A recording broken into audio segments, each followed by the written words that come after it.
Ikaw ba ay pinanganak na mahirap? Araw-araw nakakainin, palaging iniisip? May naisip ka bang paraan upang gutom mo ay mapunuan? Ang kwentong ito ay hango sa maikling kwento ni Lolo and the Kid. Dahil sa maraming problema ay naisip nga ni Lolo na tapusin na ang kanyang sariling buhay. Dahil nga sa espiritu ng alak ay pumasok ito sa isip niya. Hanggang sa may nadinig siyang iyak ng isang bata, banda sa may likuran niya. Bigla siyang napahinto sa kanyang binabalak at hinanap ang iyak ng bata. Nakita nga niya ito sa basurahan, malapit sa kinuupuan niya. Isang sanggol na lalaki na nasa karton.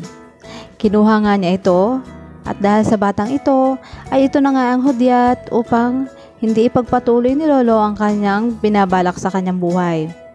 Inalagaan nga niya ito maski pa naninirahan siya sa kung saan-saan sa parte ng Maynila. Makalipas ang ilang taon ay nakaisip siya ng paraan upang matustusan ang pamumuhay nilang maglolo.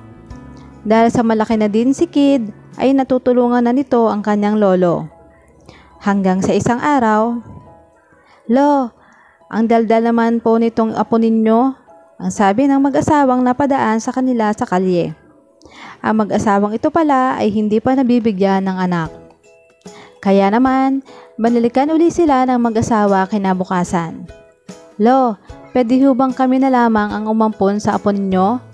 Ang masinsinang tanong ng babae na dinala pa sila nito sa bahay at pinakain.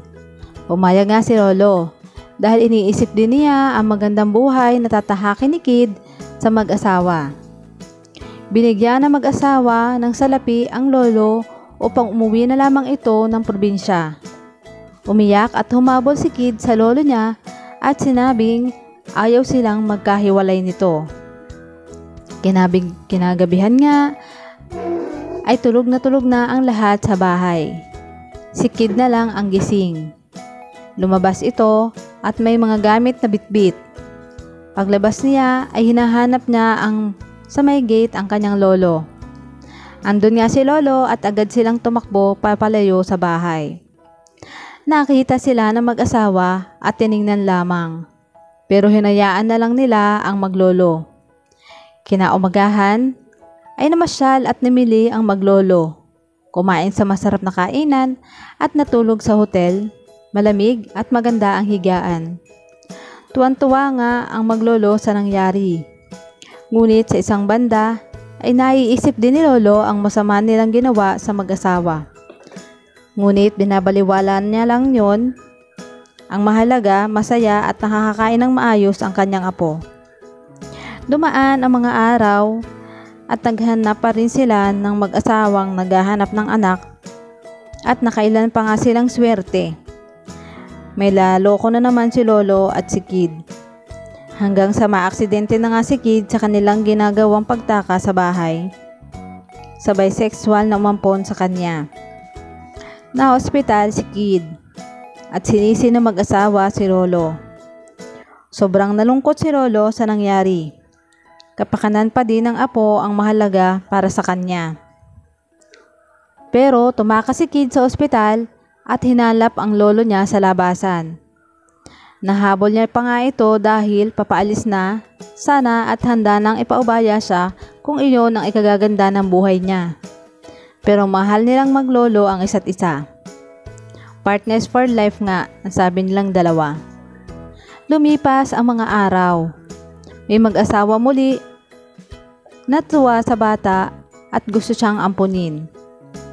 Kinausap si Lolo ng mag-asawa at nabatid ni Lolo na mabuti at makadiyos ang mag-asawa. Iniwan nga niya si Kid gaya ng dati.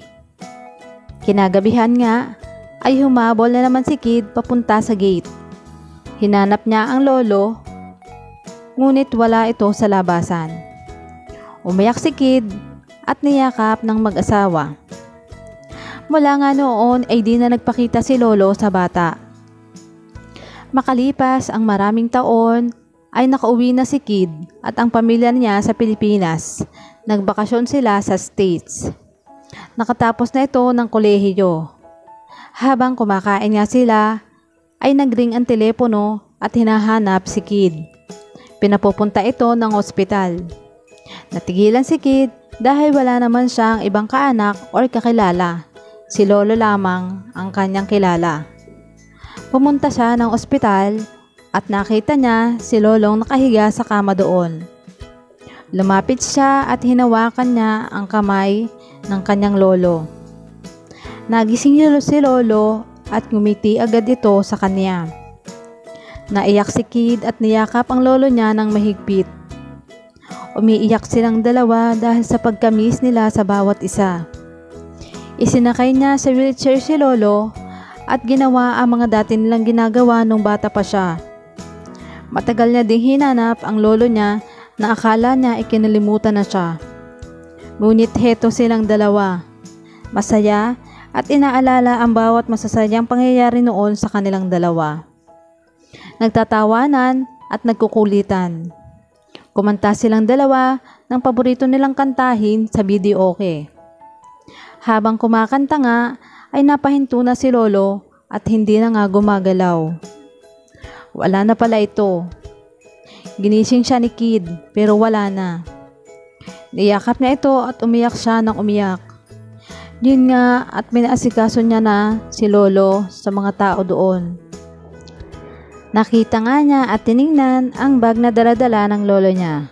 Pagkabukas niyon ay nakita niya ang box na naglalaman ng mga litrato nilang dalawa noon, picture ng birthday party niya at ang graduation niya. Hindi pala siya kinalimutan ng lolo niya. Binantayan pa din siya nito nang hindi niya nalalaman. Nang dahil doon ay lalo siyang napaiyak.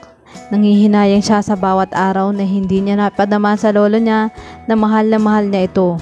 Ngunit ganun pa man ay alam niya na masaya ang lolo niya na ngayon ay nasa langit na.